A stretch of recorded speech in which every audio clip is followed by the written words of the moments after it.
गुरुर्ब्रह्मा गुरुर्विष्णु गुरुर्देवो महेश्वरा गुरु साक्षात् परब्रह्म तस्मै श्री गुरुवे नमः। तस्मै श्री गुरुवे नमः। तस्मै श्री गुरुवे नमः। बोलो समर्थ सदगुरुदेव संत श्री रामलाल जी सियाग की जय। जय हो। बोलो शिव अवतारी महायोगी बाबा श्री गंगाई नाथ की जय। जय हो। बोलो दशम अवतार कल की अवतार की जय। जय हो। बोलो सनातन धर्म की जय। जय हो। बोलो पलाना धाम की जय। जय हो। बोलो जामसर धाम की जय। जय हो। बोलो काजलवास धाम की जय। जय हो। जय श्री गुरुदेव, जय श्री दादा जय गुरुदेव, श्री जय गुरुदेव। माती गुरुदेव जय श्री गुरुदेव। जय श्री दादा गुरुदेव। गुरु माँ जी आदिशक्ति। चलिए, अब है शाम का समय है, 7 बजे का है। आज हम करते हैं सत्संग करते हैं गुरुदेव के सिद्ध योग के बारे में जानकारी देना, और सिद्ध योग में अगर कुछ अनुभव है उनको शेयर करते हैं। तो अभी थोड़े से चेंजेस जो आए हैं सेशन में रिसेंटली, वो ये कि ये सेशन लिमिट कर दिया है टाइम में, 7:45 तक 45 मिनट का सेशन है। इसमें कुछ देर तो सिद्ध योग के बारे में बेसिक जानकारी दी जाएगी, ताकि आपको साधना में मदद मिले, जानकारी बेसिक आपको मिले, और फिर अगर कोई अनुभूति या कोई प्रश्न होगा तो फिर उसको लिया जाएगा। लेकिन स्ट्रिक्टली जो है सेशन को थोड़ा टाइम में रखना पड़ेगा। इसका कारण ये है कि इंग्लिश में भी अभी एक सेशन शुरू हुआ है जो 8 बजे का प्लान रहता है। 8 बजे शुरू किया जाए, 45 मिनट के लिए वो सेशन किया जाए, क्योंकि कुछ इन्फॉर्मेशन इंग्लिश में बनाई जाएगी तो दूसरे साधकों के काम आएगी जो हिंदी नहीं जानते। ठीक है, तो उसी के लिहाज से शुरू करते हैं। तो सिद्ध योग जो है ये गुरुदेव श्री रामलाल जी सियाग के द्वारा मंत्र संजीवनी मंत्र प्रदत्त एक ऐसा योग है जिसमें सारे योग सम्मिलित हैं। श्री गुरुदेव अपनी दिव्य वाणी में एक संजीवनी मंत्र की दीक्षा देते हैं। उस संजीवनी मंत्र की दीक्षा लेने के बाद साधक को उस मंत्र को जपना पड़ता है, मन ही मन में जपना पड़ता है, बिना होंठ और जीभ हिलाए उस मंत्र का रिग्रस जाप करना पड़ता है, सघन जाप करना पड़ता है। और 2 समय गुरुदेव की फ़ोटो का ध्यान करना पड़ता है, गुरुदेव का ध्यान करना पड़ता है अपने आज्ञा चक्र के ऊपर में। सुबह शाम नियमित ध्यान हो तो बहुत अच्छी बात है। और संजीवनी मंत्र का जो जाप है वो आपको ध्यान के समय भी करना है और बाकी समय भी करना है, जितना हो सके संभव, जितनी आपकी क्षमता है उससे 10 गुना ज़्यादा आपकी क्षमता। अगर हम अपनी क्षमताएं देखेंगे तो हमारी क्षमता तो कुछ भी नहीं है। तो हम जितना मंत्र जाप करने के बारे में सोचते हैं उससे 10 गुना ज़्यादा अगर इस बात की भूमि रखें कि हमें 10 गुना ज़्यादा मंत्र जाप करना है किसी भी हालत में, तो डेफिनेटली जल्दी से जल्दी आपको एजपा जाप लग जाएगा। एजपा जाप लगने से ही आपकी आध्यात्मिक यात्रा प्रारंभ होती है, क्योंकि एजपा जाप ऐसा जाप है जो फिर कभी भी बंद नहीं होता, जीवन भर चलता रहता है।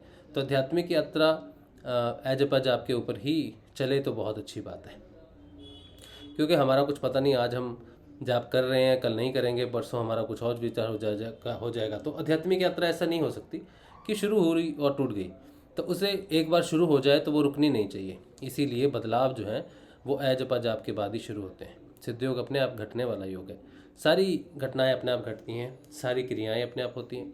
किसी को क्रिया होती है, किसी को नहीं होती, किसी को नहीं होती फिर भी सिद्ध योग का उसे लाभ प्राप्त होता है, किसी को सारी क्रियाएं होती हैं फिर भी उसे कोई लाभ प्राप्त नहीं होता। इसलिए क्रियाओं का होना कोई ज़्यादा महत्व नहीं रखता। इसलिए साधक को क्रियाओं के बारे में ज़्यादा नहीं सोचना चाहिए। साधक को अपनी तरफ से जो वो कर सकता है वो ज़्यादा से ज़्यादा मंत्र जाप है, संजीवनी मंत्र जाप है, उसको बिना होंठ और जीभ हिलाए जपना है, मानसिक जाप करना है, और 2 समय रेगुलर ध्यान में बैठे। और ये ध्यान रखें कि 15 मिनट में ही 15 मिनट का समय मांग कर ज़रूर बैठे, क्योंकि अभी गर्मी भी आ रही है वैसे तो 15 मिनट का जब ध्यान मांग के बैठेंगे तो 15 मिनट काफ़ी हैं कुंडलिनी के लिए, आपके शरीर को देखने के लिए और आपको योग करवाने के लिए। कुंडलिनी जागृत हो जाती है, योग करवाती है। योग वही होता है जिसकी आपको ज़रूरत होती है। जिस बीमारियों को ठीक होना होता है वो योग के माध्यम से ठीक होती हैं। कुछ बीमारियां ऐसी भी होती हैं जो बिना योग किए, बिना योग हुए भी ठीक हो जाती हैं। इसीलिए किसी भी साधक को ज़्यादा चिंता नहीं करनी चाहिए कि मुझे कोई क्रिया हो रही है, नहीं हो रही है। तो सिद्ध योग बेसिकली बड़ा ही सिंपल है। नाम जप कीजिए, जितना हो सके नाम जप कीजिए। 24 घंटे में खाते पीते, नहाते, बाजार जाते, चलते, बैठते, टीवी देखते हुए, खाते समय, जो भी काम आप, जो भी क्रिया आप कर रहे हैं अपने जीवन में, सारी क्रिया के समय में आप मंत्र जाप कर सकते हैं। नहा के बैठना है, माला पकड़ के जाप करना है, ऐसा कोई भी विधान नहीं है। आप ऐसे ही बैठ सकते हो, ऐसे ही जाप कर सकते हो। तो ज़्यादा से ज़्यादा मंत्र जाप कीजिए, और जो बदलाव आएगा वो सिर्फ मंत्र जाप से ही आएगा। और कोई विधि नहीं है, कोई तरीका नहीं है, कोई इस संसार का ऐसा दुनिया में कोई व्यक्ति विशेष नहीं है जो आपकी मदद करेगा। सिर्फ गुरु ही आपकी मदद कर सकता है, और वो भी वो तब करेगा जब आप उसका मंत्र जपोगे।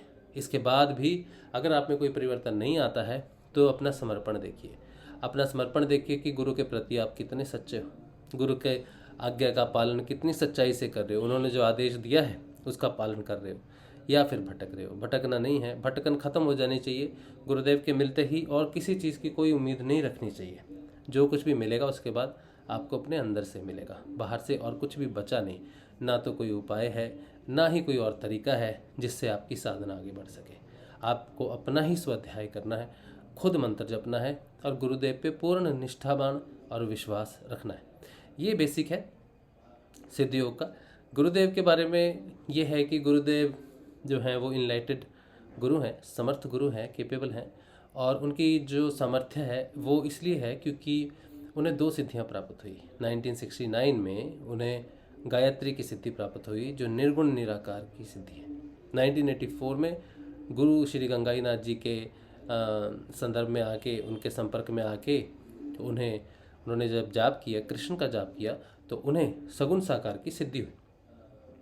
तो गुरुदेव को निर्गुण निराकार और सगुण साकार ये 2 सिद्धियां प्राप्त हुई, जिससे कि उनका सर्वस्व पे अधिकार हो गया। जितना भी मैटर है इस दुनिया में उस पे गुरुदेव का अधिकार है, सारा मैटर गुरुदेव के अधीन है।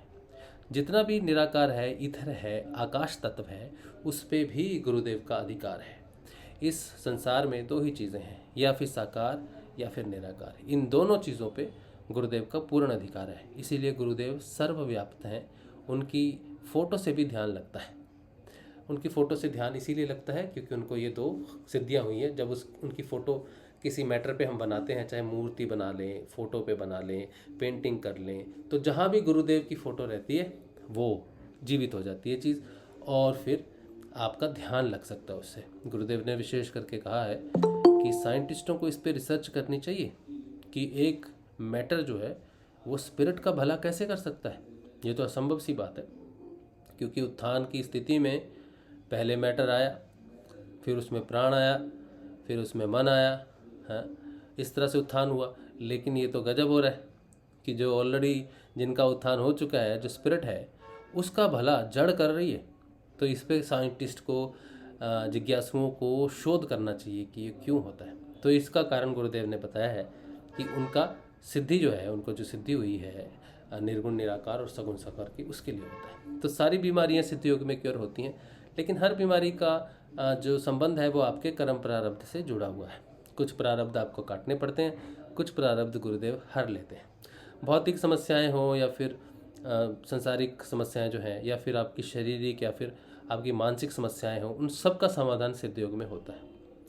लेकिन ये फ्रिज खरीदने जैसा नहीं है, या फिर टीवी खरीदने जैसा नहीं है कि मैंने टीवी खरीदा या फ्रिज खरीदा और ये मेरे आइस नहीं जम रही है फ्रिज में, या मैंने पानी रखा तो बर्फ़ नहीं जमी। ऐसा नहीं है। इसमें जो भी हो रहा है वो आपके समर्पण से, आपके नाम जाप से हो रहा है। अगर आपकी कोई बीमारी ठीक हो रही है तो क्योंकि आप अच्छा नाम जप रहे हो इसलिए हो रही है। अगर वो नहीं ठीक हो रही और फिर भी उसमें आप ही की कहीं कोई कमी है, क्योंकि गुरु भेद नहीं करता। गुरु कोई भेद नहीं करता, गुरु की तरफ से कोई कमी नहीं रहती। कमी सिर्फ और सिर्फ साधक की तरफ से रहती है। तो बदलाव तभी आएगा जब आप पूर्ण निष्ठा से, समर्पण से, श्रद्धा से और सच्चाई से गुरुदेव को नमस्कार करो और उनको समर्पण कर दो। ठीक है। अच्छा, ये बेसिक है, गुरुदेव की सामर्थ्य है और सिद्ध योग की बेसिक जानकारी है। इसमें कुंडलिनी जागृत होती है, स्वयं योग होता है, तो नाम जप करना होता है। ठीक है।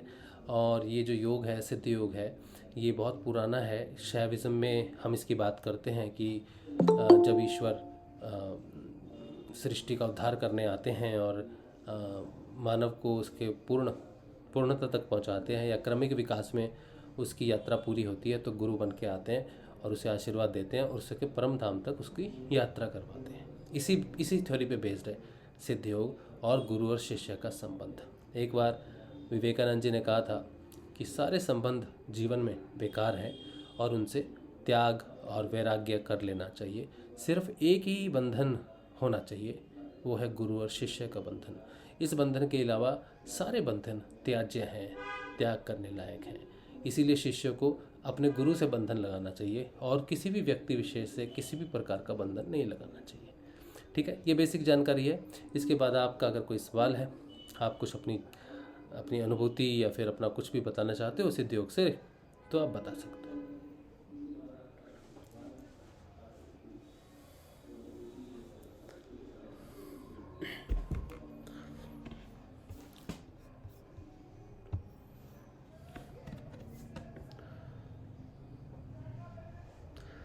ब्रिजमोहन लखोटिया कह रहे हैं मेरा एक प्रश्न है। जी पूछिए।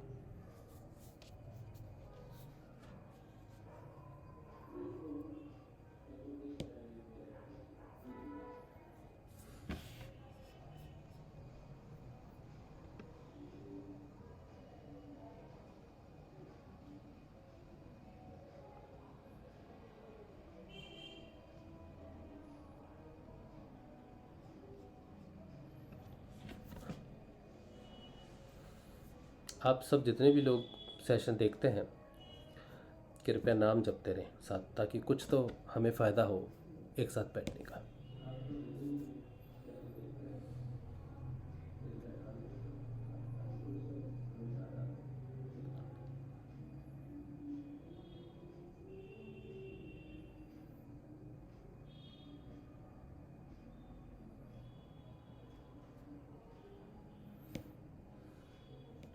तब तक कोई और कुछ बात करना चाहता है तो कीजिए। ब्रिजमोहन जी, आप अपना क्वेश्चन पूछ के रखिए।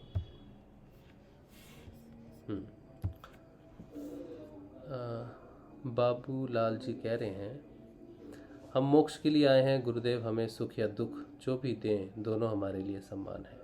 सुख और दुख गुरुदेव नहीं देते। गुरुदेव मोक्ष के लिए अग्रसर करते हैं और मोक्ष एक स्थिति है। सुख और दुख हमारे कर्म प्रारब्ध है, हमारा तप है, तपश्चर्या है, हमारे कर्मों का ही लेखा जोखा है। गुरुदेव कहते हैं मैं आपको कुछ नहीं देता, ना ही आपसे कुछ लेता हूँ। तो सुख दुख हमारे कर्म प्रारब्ध है। जो भी हमारे जीवन में घटित होता है वो हमारा तपश्चर्या है और उसे हमें हंस के स्वीकार करना ही पड़ेगा। हमारे पास दूसरा कोई तरीका नहीं। गुरुदेव हमें कभी दुख नहीं देते, हमारे दुखों को कम जरूर करते हैं, अपनी तरफ से कुछ नहीं देते।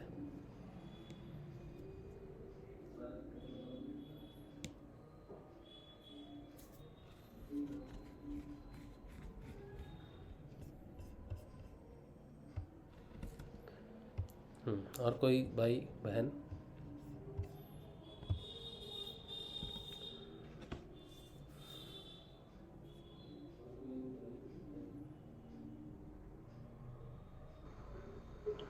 जय श्री गुरुदेव। हाँ जी नरेश भाई, जय श्री गुरुदेव। जय श्री गुरुदेव। मैं पूछ रहा था प्रश्न की मतलब जो मुस्कुराहट है। क्या चीज है जी? आपने क्या पूछा नरेश भाई?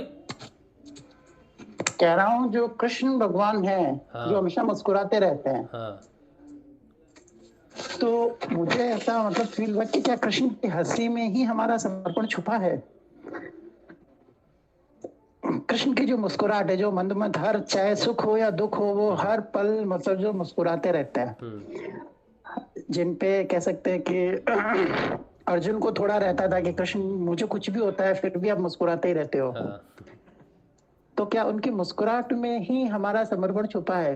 उनकी मुस्कुराहट में समर्पण की तो पता नहीं, लेकिन उनकी मुस्कुराहट में ये जरूर छिपा है कि सब कुछ उनके अधीन है और वो सब शोक चिंताओं से मुक्त है। उनकी हंसी एक मुक्त अवस्था है। हाँ वही जो हम कि अब जो होना है सो उसे पता है। हाँ हाँ, जो होना है उसको सब पता है। होने बस प्रश्न वही। पूछने से पहले उनको पता है। मतलब मुझे ऐसा मतलब पता नहीं, मुझे कृष्ण की हंसी को लेके अभी 2 दिन से ऐसा कुछ मन में आ रहा था कि जो करता है वही करता है। हम कितने भी दुख में होते हैं पर उसके चेहरे से कभी मुस्कुराहट नहीं जाती। हाँ तो वही है, मैंने पूछा गुरुदेव से, गुरुदेव इस मुस्कुराहट का क्या कारण है? मुझे ये मतलब पिछले 2 दिन से, मतलब पिछले कुछ दिनों से थोड़ा फील हो रहा था। तो मुझे कल सपने में गुरुदेव आए अच्छा और मेरे पास में लेटे हुए थे। एक ब्लैंकेट मैंने ओढ़ रखी और एक ब्लैंकेट गुरुदेव ने ओढ़ रखी। वो मेरी तरफ देख रहे हैं, वो उनकी तरफ देख रहा हूँ हाँ हाँ और वो कंटिन्यू मुस्कुरा रहे हैं। हाँ अच्छा तो मैंने कहा गुरुदेव ये क्या है, जो ये मुस्कुराहट है इसका राज क्या है? मुझे समझ में नहीं आ रहा है। मुझे लग रहा है यही समर्पण है हाँ कि जो है वो सब इसी में। जब आप हर परिस्थिति से, मतलब आपको हर परिस्थिति का पहले से आभास है, फिर भी आप कभी, आपके चेहरे पे वो एक शंका नहीं आती जो हमारे मन में आ जाती है। हम प्रभावित हो जाते हैं हर चीज से। पर गुरु और कृष्ण ये दोनों कभी किसी भी परिस्थिति से कभी भी वो नहीं होते, क्या कह सकते हैं इनको, जैसे हम हो जाते हैं कि अब क्या होगा, कैसे होगा। मैं इसको डिस्क्राइब नहीं कर पा रहा हूँ, पर ये इनकी हंसी के पीछे एक बहुत बड़ा कुछ ना कुछ कारण जरूर है, मुझे वो समझ में नहीं आ रहा है। कारण ये है कि जैसे छोटा सा बच्चा होता है ना, बिल्कुल छोटा सा बच्चा हो, कोई बहुत ही भोला सा बच्चा हो, 1.5 साल का, उसने अभी तोतलेपन में बोलना सीखा हो और वो झूठ बोल रहा हो आपके सामने, और आप जानते हैं कि छोटा बच्चा है, लेकिन आपको उस पर प्रेम आ रहा है, उसके झूठ पे भी प्रेम आ रहा है, आप जानते हैं, लेकिन वो नहीं जानता बच्चा कि ये जानते हैं, ना ही वो आपकी हंसी को पहचान पा रहे हैं।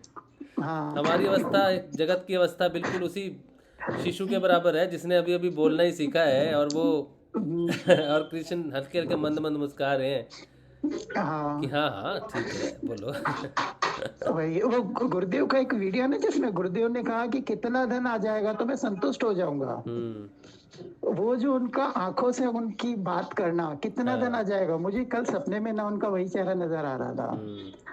अब वो कुछ बात नहीं हुई, अब जो बात हुई मुझे याद भी नहीं है, पर बस वो मुस्कुराहट आज भी वैसे बन के रह गई कि कुछ ना कुछ है, पर क्या है वो मुझे समझ नहीं आ रहा है। बस इतना है कि उनकी मुस्कुराहट में कहीं ना कहीं समर्पण छुपा है, वो हमारा समर्पण है जो उनकी मुस्कुराहट में है। सही बात है, बिल्कुल, बहुत बहुत रहस्य है। कभी इसको समझ पाया तो मैं जरूर बताऊंगा, पर कुछ ना कुछ है ऐसा लगा मुझे इसमें। हाँ बिल्कुल है, बिल्कुल है, बिल्कुल। उनके चेहरे, उनकी मुस्कान आनंदमय, मानते हैं ना, कृष्ण आनंदमय है, सब दुखों से ऊपर, सुखों से ऊपर है, आनंद में है वो, हर समय आनंदमय है, इसीलिए वो ऐसा है। बाकी आपको जो भी मिलता है, जो अनुभूति मिलती है इस तरह से, आप जरूर शेयर कीजिए। जी बिल्कुल, कभी इसका पूरा पता चला तो जरूर बताऊंगा मैं। हाँ हाँ जरूर जी, जरूर, बिल्कुल बिल्कुल। बिल्कुल। जय श्री गुरुदेव। जय श्री गुरुदेव।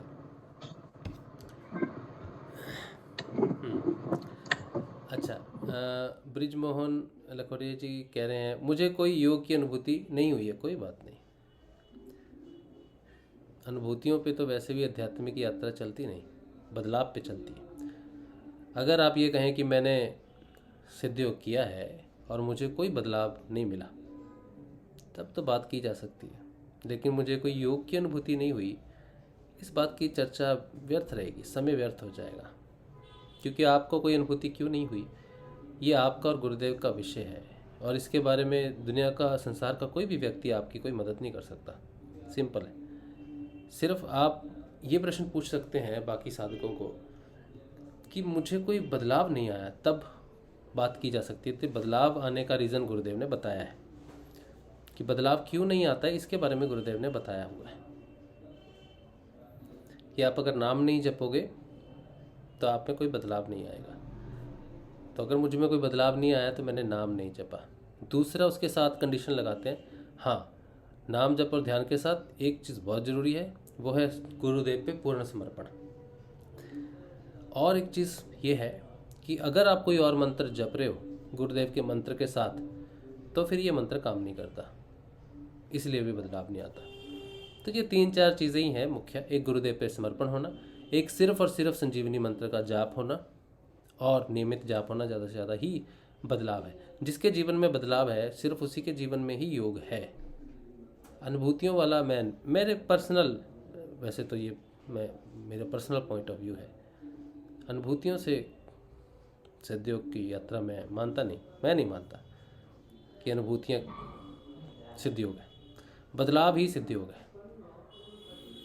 ट्रांसफॉर्मेशन ही मकसद है सिद्धयोग का, दिव्य रूपांतरण ही मकसद है।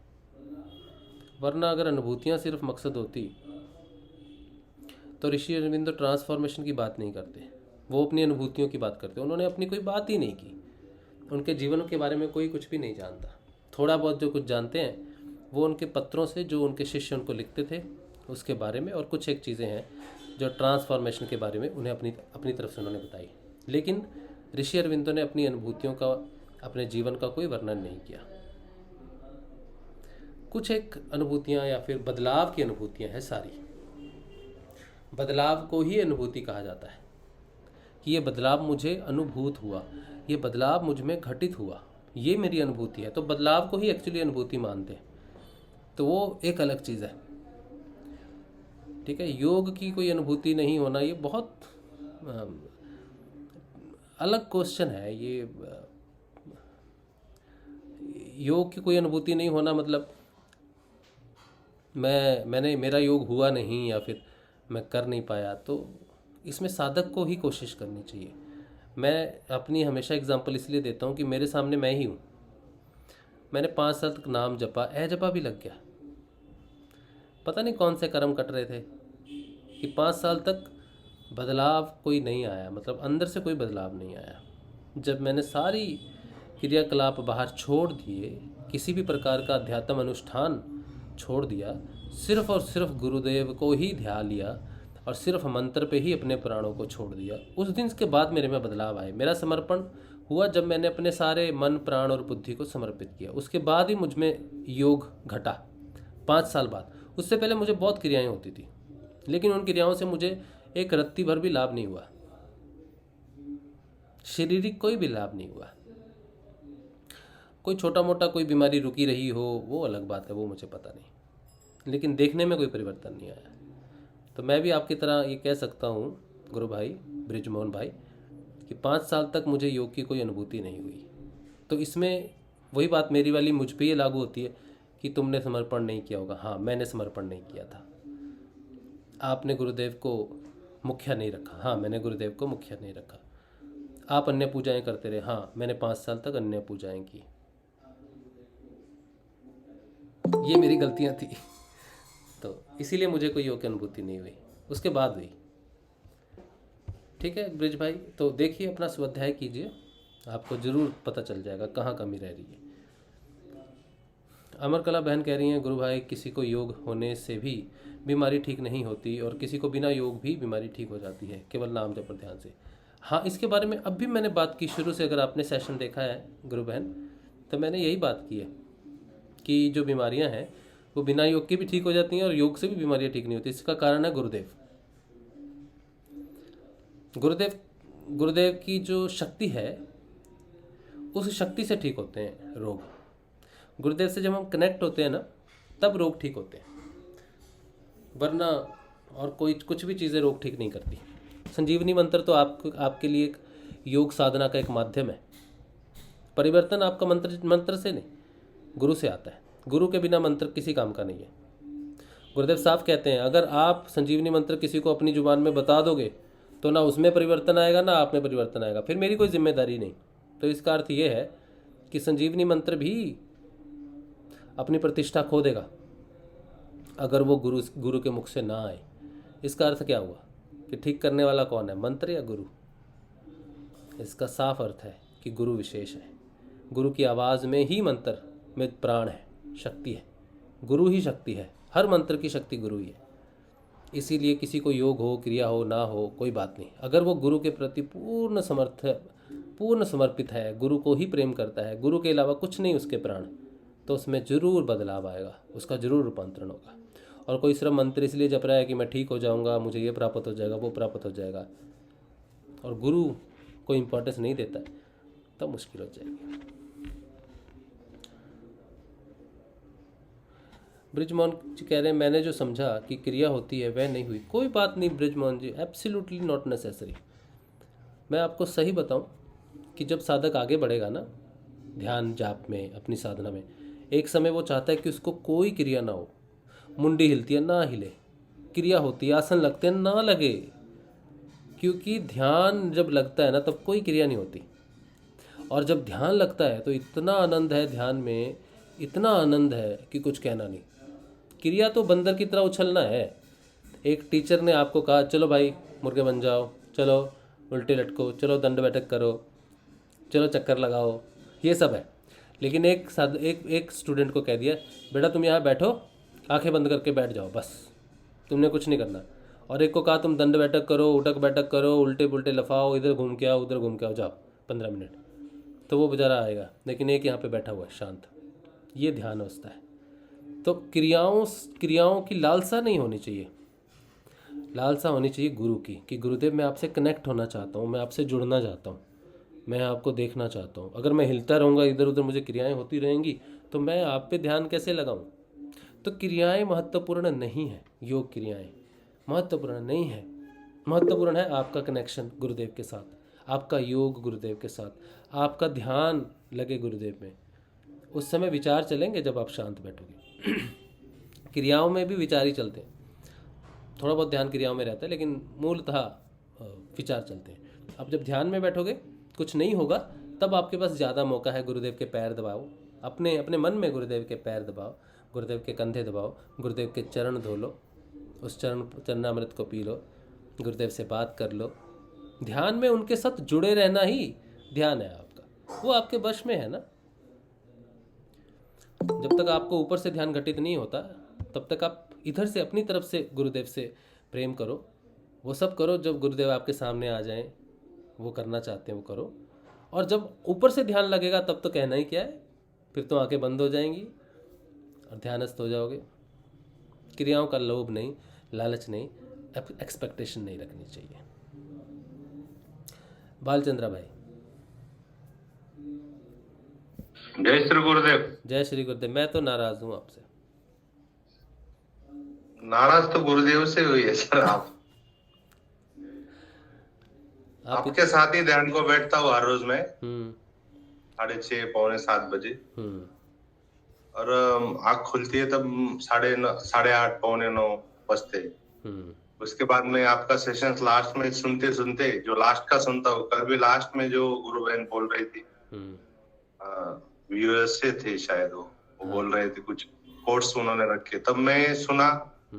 वहां से रिवाइंड करके 10 बजे तक सुनता रहा फिर।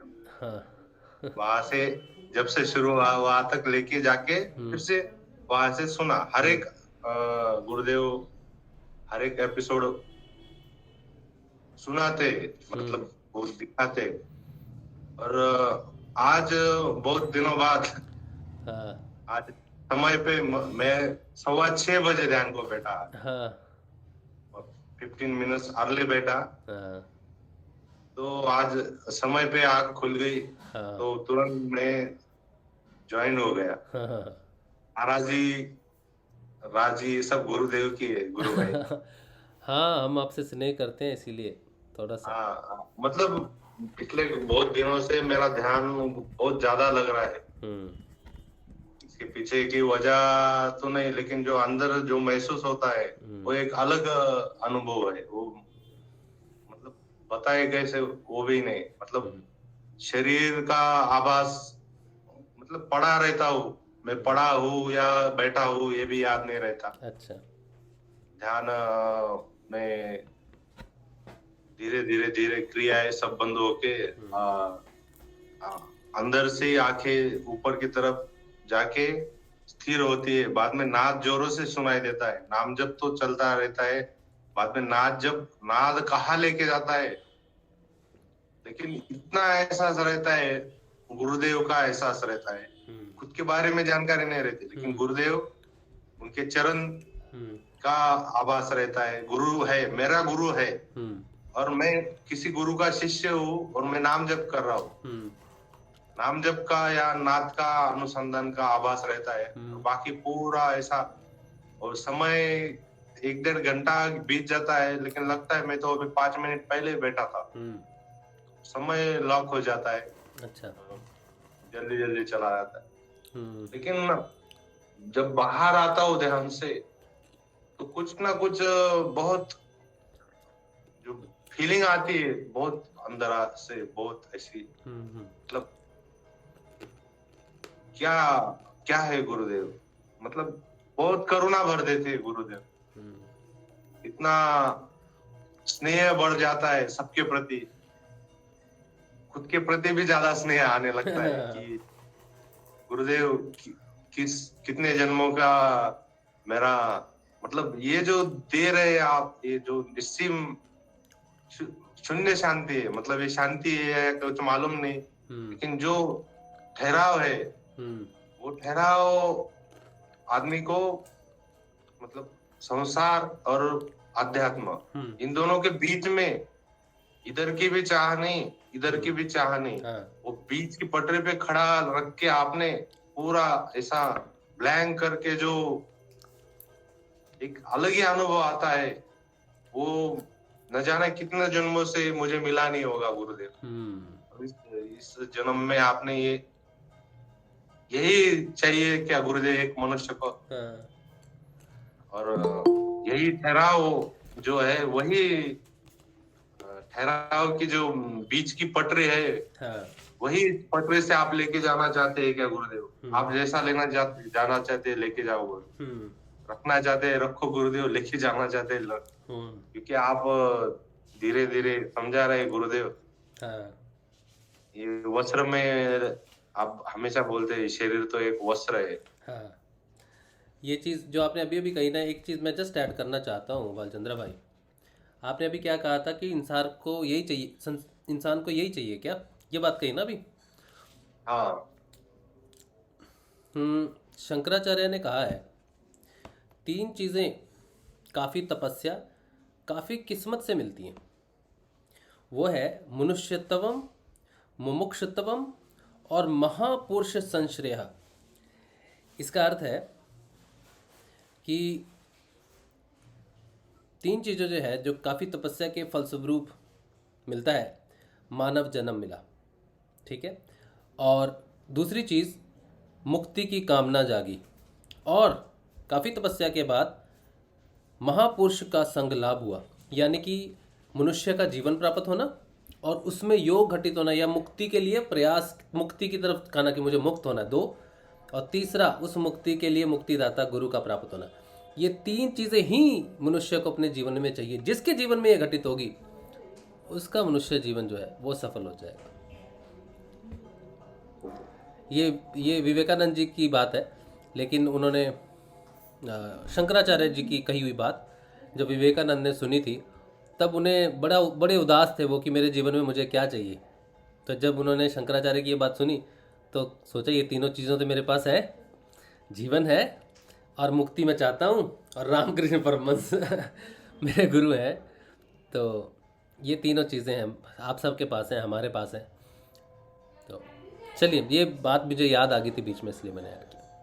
हाँ, गुरु मिलने तक जो पीड़ा रहती है मनुष्य को, जितना ज्यादा ताप जिसने सहा है मनुष्य रूप में, या मतलब सांसारिक ताप, मानसिक उद्विग्नता, ये जो जिसने ज्यादा सही है, बहुत तकलीफ, आर्स पड़ोस, मतलब परेशानी, तो जब गुरु मिलता है जो ठंडक, गुरुदेव ठंडक 3 ही प्रकार से देते हैं, लास्ट दया, क्षमा और शांति।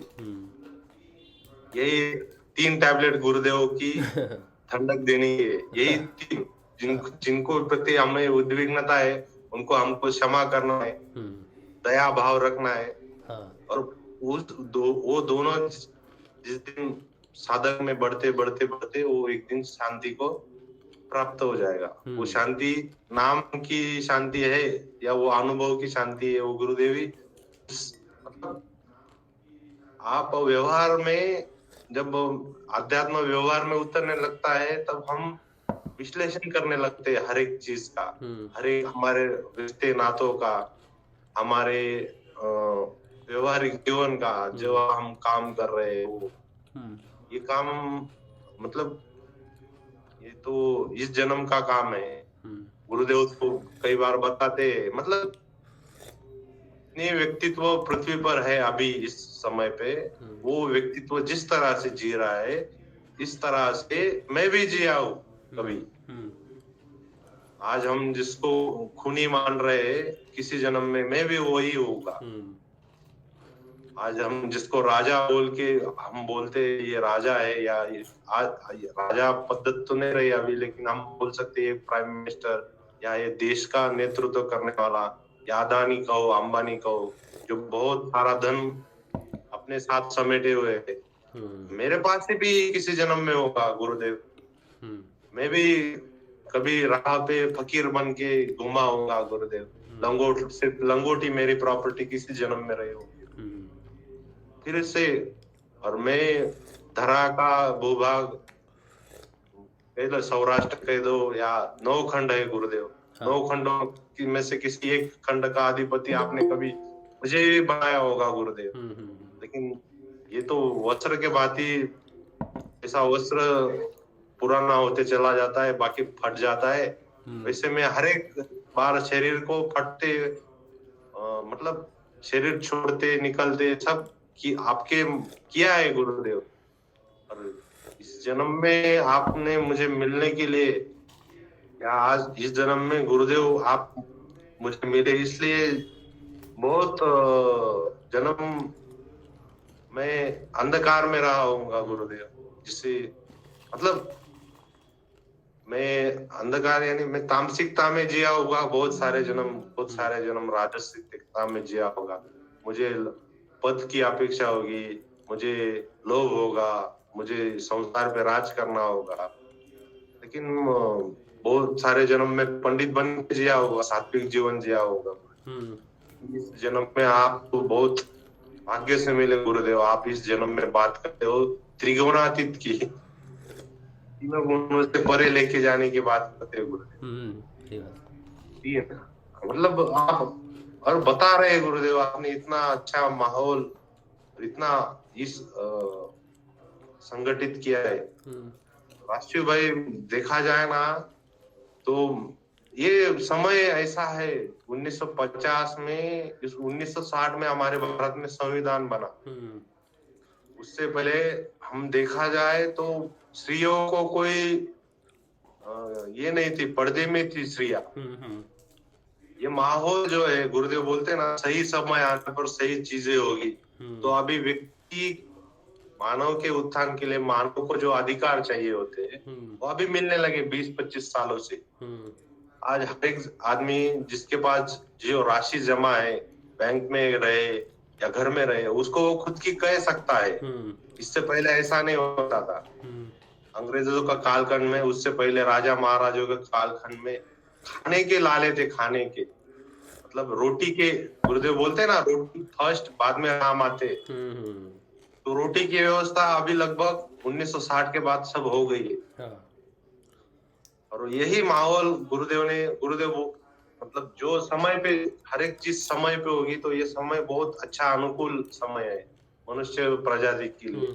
जो रोटी के बाहर कुछ आध्यात्मिक या खुद की उन्नति के बारे में सोच रहा है, या रोटी की चिंता इतनी ज्यादा नहीं जितनी पहले थी। पहले रोटी के लिए बेचा जाता था, खुद को बेचा जाता था। मतलब साल मजदूरी दिहाड़ी बोलते थे उसको, वो करते थे सिर्फ रोटी के लिए। मतलब मैं हमेशा के लिए आपका या गुलाम हूँ, मुझे सिर्फ रोटी चाहिए या मेरे परिवार को थोड़ा अनाज दे दो। ऐसे दिन कर्म चल रहे थे। अभी बहुत अच्छा का समय आ गया समय। और मनुष्य हम जो लास्ट बोलते हैं ना, मतलब हम एक छोटे से वायरस को भी अपना अंदरूनी जो बोलते ताकत, अंदरूनी जिसको इम्यूनिटी बोलते हैं, इम्यूनिटी, एक वायरस भी परेशान कर रहा है इम्यूनिटी बेस पे। मतलब हमने हमारे मनुष्य ने दैनंदिन व्यवहार से, जो पिछले 30-40 साल से व्यवहार है, हमारा खान पान है, उसकी वजह से इम्यूनिटी पावर बहुत लॉक हो गया है। इसलिए हमको आज पता चल रहा है इम्यूनिटी का महत्व समझ में आ रहा है पिछले 2 साल से। उस इम्यूनिटी बढ़ाने के लिए क्या क्या किया जा सकता है, वो सब चीजें लोग करने लगे। और हर एक संत महात्मा आज तक जितने हम हमारे मूल मुद्दे पे आते हैं। अभी ये सब चीज चर्चा हो रही है। आप हमेशा बोलते हैं, आप एक बार शुरू किए तो मूल मुद्दा ऐसा है तो ये जो नाथों ने स्वप्न देखा था, हाँ, नाथों ने जो स्वप्न देखा था और आज तक संजोए रखा नवनाथों ने, कलियुग के आदि गुरु गुरु तो बोलते मच्छिंद्रनाथ। तो इन्होंने जो स्वप्न देखा और स्वप्न के लिए जो सही स्थिति है, वो स्थिति आने तक उन्होंने वो उद्घाटन नहीं किया। वो गुरु शिष्य परंपरा में गुरुदेव बोलते नवनाथ आज भी जीवित है, या मैं उनसे आदेश लेता हुआ मच्छिंद्रनाथ जी के आदेश में वेस्ट में गया। तो ये नाथ है, ये नाथ परंपरा जो कलियुग में शुरू हुई है, तो उसका मूल आता है, भागवत में वर्णन किया है एकनाथ महाराज ने, नाथ संप्रदाय के थे, उन्होंने भागवत में वर्णन किया है ये जो नाथों थे, तो ये जो भरत वंश, भारत का नाम हमको मिला है, जो भरत राजा थे, उनके पिताजी वृषभ थे। उनके पिताजी सतयुग की बात होगी शायद ये, उनके युग मालूम नहीं मुझे कि ज्यादा डिटेल्स नहीं, लेकिन उनके एक 100 लड़के थे, उसमें से एक भरत जो 9 खंडों का अधिकारी था, चक्रवर्ती सम्राट था भरत। बाद में उनको वैराग्य आया, वो स्टोरी आपने भी एक बार सुनाई थी, वो जंगलों में चले गए, वहां एक हिरण मिला, वो हिरण के बच्चे को संभालते संभालते वो आराधना से हटकर हिरण, लास्ट में हिरण की सोच रहे, तो अगला जन्म हिरण का हुआ, लेकिन उनको सब ज्ञात था मैं कृष्ण भक्त हूँ, कृष्ण आराधक हूँ। वो जन्म समाप्त हुआ, बाद में उन्होंने जड़ भरत करके मुक्ति ली, तीसरा जन्म जड़ भरत हुआ। तो उनके 100 भाइयों में से 9 भाई 9 खंड के अधिपति बने, 84 भाई जो प्रवक्ता बने, मतलब हर एक शास्त्र के प्रवीण बने और वो उनके सहयोग में थे। 9 भाई थे, उनमें वो जो हम सनत ऋषि बोलते हैं, हम सनक, 4 ऋषि है वो, सनक आनंद, ये सनत ऋषि बोलते हैं हम, बालक रूप में ऋषि रहते हैं, और वो ब्रह्म वो पोजीशन पर पहुंचे रहते हैं, इक्वल टू नारायण। तो उनके 9 भाई थे कवि नारायण, वो 9 भाई थे कवि नारायण। 2 मिनट में पढ़ के आपको नाम बता दे। ये बहुत इंपॉर्टेंट इंफॉर्मेशन है जो आप शेयर कर रहे हो।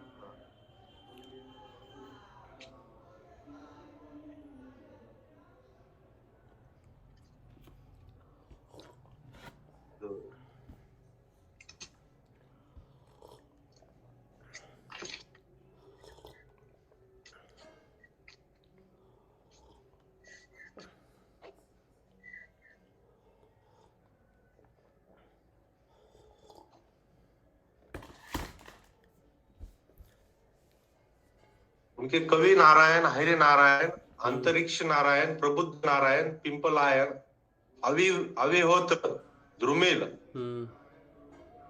सुंटक, चमस और करभाजन।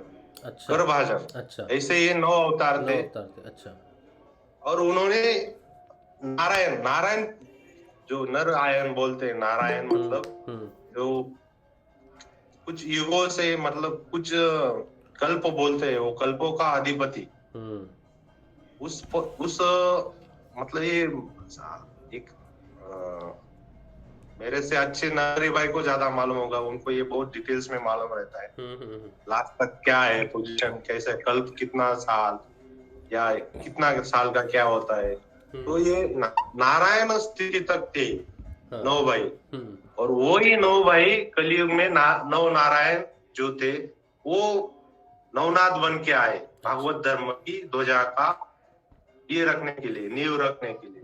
तो मच्छिंद्रनाथ, करभाजन जो थे, मच्छिंद्रनाथ, कवि नारायण मच्छिंद्रनाथ बने, वही ऊर्जा। और ये जो 9 नारायण, ये अयोनिजा है, नवनाथ अयोनिज है, मतलब वो कहाँ से उनका जन्म, गोरक्षनाथ का जन्म रक्षा से हुआ, मतलब वो कुछ राख का, गोबर का टीला था, उसमें 12 साल थे, जो फल दिया था मच्छिंद्रनाथ ने किसी शिष्य को या इसको पुत्र प्राप्ति के लिए, वो उन्होंने फेंक दिया। बूटी थी, मतलब राख थी, फेंक दी, गोबर के टीले पर। तो वहां से उन्होंने 12 साल बाद गोरक्षनाथ को आवाज दे के बुलाया, बाहर आ जा। तो उसको हाथ पकड़ के लेके गए। गोरक्षनाथ जब आराधना कर रहे थे तो आराधना करते वक्त वो किसी मंत्र का जाप कर रहे होंगे, गुरु मंत्र का, या उन्होंने बहुत सारे मतलब बाद में परंपराएं लिखी है अनेक मंत्रों की, हर एक प्रकार की तंत्र मंत्र की उन्होंने पर यही रखी। तो वो बच्चे खेल रहे थे बाजू में, तो उन्होंने बोला हमको कोई खिलौना बना दे, मिट्टी का खिलौना बना दे। तो उन्होंने बनाया। मुझे खिलौना बनाना नहीं आता है लेकिन मैं मूर्ति बना सकता हूँ किसी बच्चे की। तो उन्हें एक बच्चे की मिट्टी की मूर्ति बनाई और वो मंत्र जाप चल रहा था, संजीवनी मंत्र जाप था कुछ। तो वो बच्चा जीवित हो गया मिट्टी से। तो वो मतलब वहां मच्छरनाथ जी आए, उन्होंने कहा ये तो मेरा कर भाजन उल्लेख है। कर भाजन मतलब ये जो 9 नारायण थे उनमें से जो कर भाजन था वो था।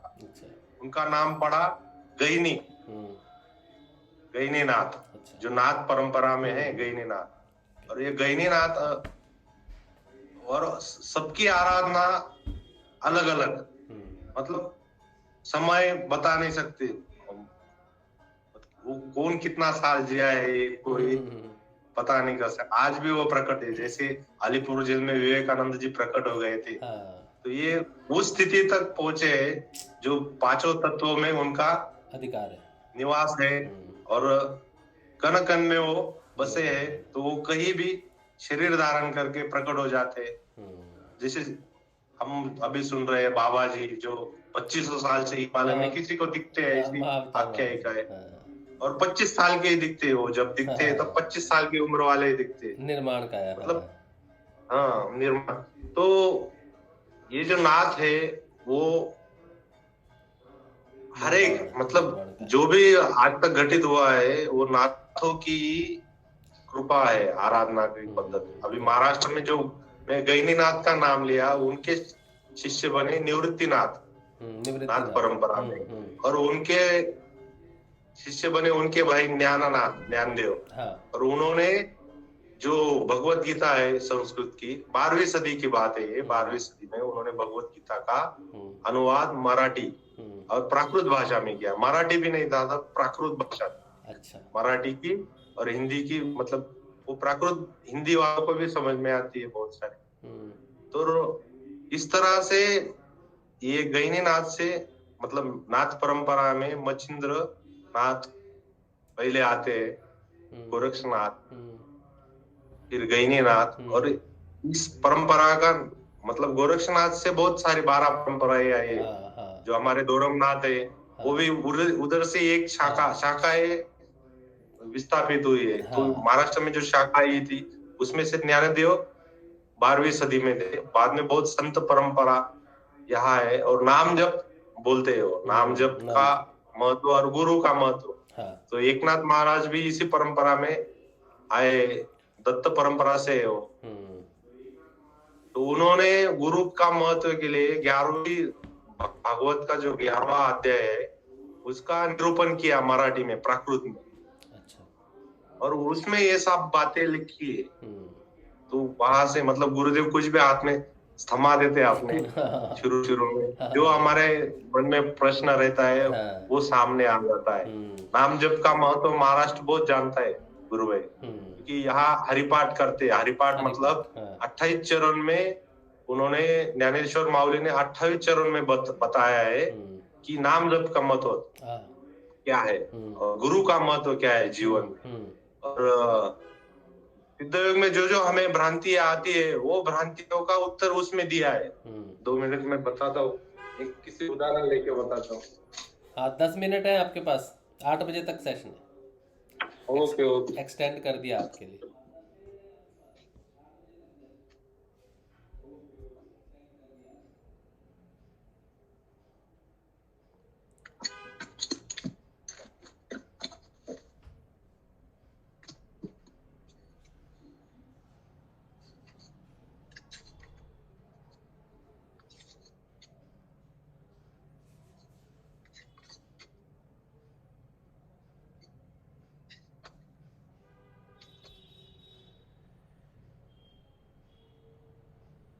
2 मिनट में एक एक ही श्लोक लेता हूँ। ढूंढ लीजिए, आप ढूंढ लीजिए यार, मिल गया। हाँ, हाँ। तुकाराम महाराज कहते हैं, नामदेव महाराज कहते हैं, वाचिता आध्यात्म जानता ही अर्थ। आप आध्यात्म का पठन करते हो, उसका अर्थ भी जानते हो। गुरु बिना व्यर्थ सर्व का ही, गुरु के बिना सब व्यर्थ है। कराओ तो आदि सदगुरु प्रसन्न, पहले सदगुरु को प्रसन्न कीजिए। त्याज्य कृपेने सर्व साधे, उसकी कृपा से सब साधेगा आपको। योग याग तप पे चित्त शुद्ध हो, योग याग तप से चित्त की शुद्धि होती है। गुरु बिना नहीं मोक्ष आता, गुरु के बिना मोक्ष हाथ में नहीं आएगा। निर्मल जीवन तीर्था बिना पावन, निर्मल जीवन तीर्थ के बिना पावन होगा।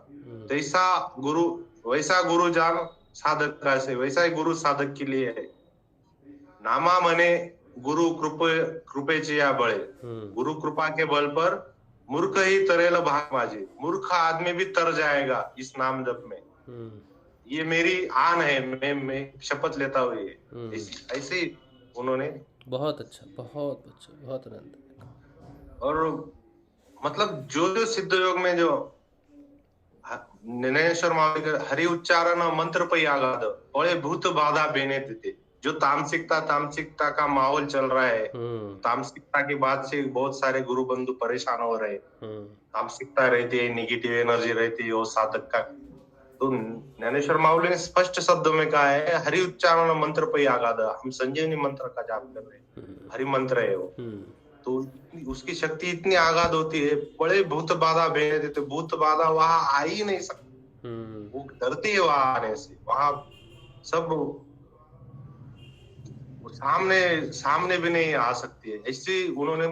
और ये संतों के जो वचन है, वो वचन हमको ताकत देते हैं हमारी आराधना के लिए। और उसी से हम कुछ प्राप्त कर सकते हैं।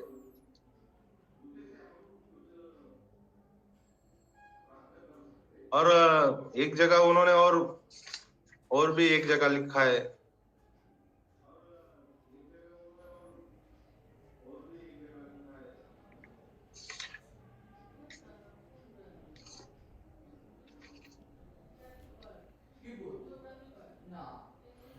साधकाची दशा उदास असावी। मतलब साधक की दशा उदास रहनी चाहिए। उपाधि नसावी अंतर्बाह्य, बाहर की और अंतर की कोई उसको उपाधि नहीं रहनी चाहिए। मतलब कोई लोलुपेता काय निद्रेते जिनावे। मतलब आपको क्या लालसा है निद्रा में जीने की, वो छोड़ दो। भोजन करावे परिमित, खाना भी परिमित करावे। एकांती लोकांती स्त्रियांशी भाषण, एकांती लोकांती स्त्रियांशी भाषण, प्राण गेल्या जाणं बोलो नये। तुका म्हणे ऐसी साधना जो राहे, तोची ज्ञान लाहे गुरु कृपा। मतलब कुछ उन्होंने स्टेप बताए। मानसिक व्यवहार के परिवर्तन में आपको क्या ध्यान रखना है वो बताए। और जो हम बात कर रहे गोरक्षनाथ जी की, गोरक्षनाथ ने गोरख वाणी करके कुछ उनका बहुत सारे ग्रंथ है, बहुत सारे लोप हो चुके हैं, बहुत सारे हमारे माध्यम से बाहर भी आएंगे। तो गोरक्षनाथ महाराज जो भाषा थी हिंदी, कलकत्ता, मतलब आपकी बंगाली, मराठी, ऐसे पंजाबी, ये सब मिक्स भाषा थी उस समय उनकी। तो एक मैं सुनाता हूँ एक लास्ट। और हम बस्ती न शून्य न बस्ती, अगम अगोचर ऐसा, गगन शीरस में ही बालक बोले, ताका नाव धरोगे कैसा। क्या बात है। हसी बा खेली बा धरी बा ध्यान, अहनिशी कथी बा ब्रह्म ज्ञान। हंसो खेलो ध्यान धरो, अहनिश ब्रह्म ज्ञान की बातें करो। अहनिश कथी बा ब्रह्म ज्ञान। असे शैल न करे मन भंग, ते नीचल सदा नाथ के संग। हंसते खेलते हम मन को भंग नहीं करे तो समझ लो हम नाथ के संग हमेशा है। अहनिशी मन ले उन्मन रहे, गम की छड़ी अग की कहे। क्या बात। छाड़ो आस रहो निराश, कहे ब्रह्म हूँ ताका दास। जिसने आस छोड़ी है और निराश मतलब ये निराश नहीं, मुंह मार के बैठना, आशा ही नहीं उसको कुछ। उसको ब्रह्म कहता है मैं उसका दास हूँ। अर्धे जाता उर्धे जाता काम दग्ध जो जोगी करे, तजे अलंगट काटे माया, ताका विष्णु पशाले पाया। मरो जोगी मरो, मरो मरण है मीठा, इस मरनी मरो जिस मरनी गोरश मरी था। क्या बात है, क्या बात है। जोगी को संदेश देते कि क्या क्या क्या आप करना। हपकी ना बोली बा, ठपकी ना चली बा, धीरे करी बा पाव, गर्भ न करी बा, सहज रही बा। तो आपको एक बोल रहा है, मतलब हिंदी सब भाषा के मिक्स है। हाँ, बहुत समझ में आ हाँ, बिल्कुल आसान है। हाँ, स्वामी बनसंडी जाओ तो नगरी जाओ तो माया, मतलब बनसंडी वन में गया तो शुदा भूख मुझे तकलीफ देती है, और नगरी गऊ तो नगर में गऊ तो माया मुझे तकलीफ देती है। मतलब वन में जाते, कुछ लोग वन में जाते परमात्मा प्राप्ति। बरे साउथ बिंद बियापा क्यों सिद्धि जल बंदी की काया, धाये न छाईबा भूखे न मरीबा, अग्निश लेवा ब्रह्म अनिका बेओ। खूब मत खाओ, भूखे भी मत मरो, अहनिश हर दिन तुम ब्रह्म अनिका बेओ। हट न करीबा पड़या न रहीबा, यू बोलिया गोरख देव। आप हट भी मत करो और मतलब पड़े भी मत रहो।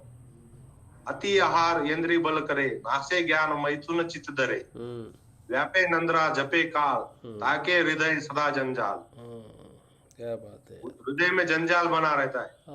दुदाधारी परिधरी चित, नागा लकड़ी चाहे नित।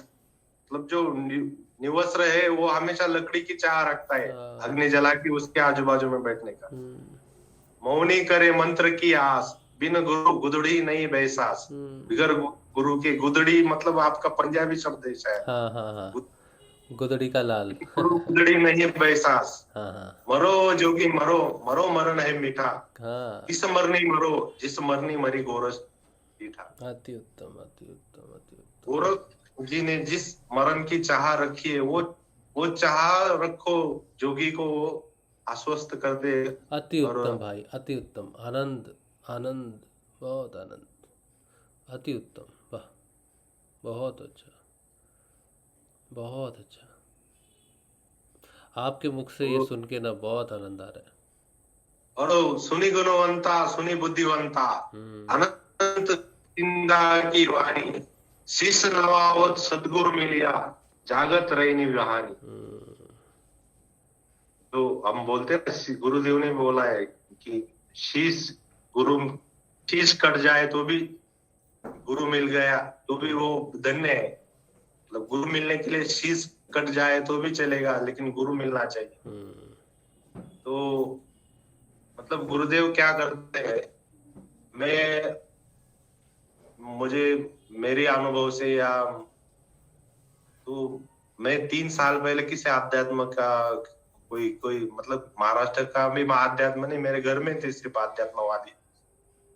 तो मैं आज तक नहीं पढ़ा, मैं अलग टाइप का आदमी था, नए जनरेशन का, 20वीं सदी का, जो खुद के मतलब इसमें बोलते मनगढ़ कलाइयों पे भरोसा रहना, अपने खुद का जीना, अपने खुद पे भरोसा रखना।